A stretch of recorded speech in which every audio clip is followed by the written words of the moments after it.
Il 23 maggio del 1992 alle 17:58 la mafia chiudeva i conti con il suo nemico numero uno, Giovanni Falcone. Sono passati 29 anni dalla strage di Capaci.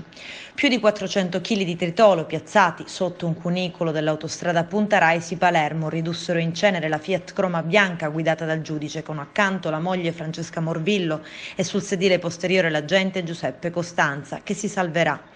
Dietro e davanti altre due Croma, quella marrone guidata da Vito Schifani con accanto Antonio Montinaro e sul sedile posteriore Rocco Di Cillo, tutti e tre morti, e quella azzurra trasformata in un ammasso di rottami, ma con i tre agenti che riuscirono a salvarsi. 2 mesi più tardi, quelle stesse menti, quegli stessi mandanti, quegli stessi boss della cupola decretarono la morte di Paolo Borsellino, ucciso il 29 luglio da un'autobomba in via D'Amelio a Palermo mentre andava a trovare la madre. E Palermo e anche l'intera Sicilia ricorda, con iniziativa e manifestazione, il tragico anniversario.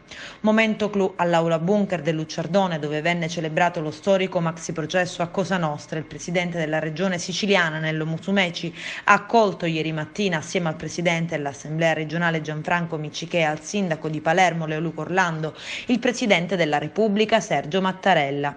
Il presidente ha poi partecipato alla caserma Lugaro, sede del reparto scorta della questura di Palermo, alla deposizione di una corona d'alloro sulla lapide dei caduti nelle stragi e allo svelamento della teca in cui sono conservati i resti della Fiat Croma quarto Savona 15, l'auto di scorta del giudice Falcone.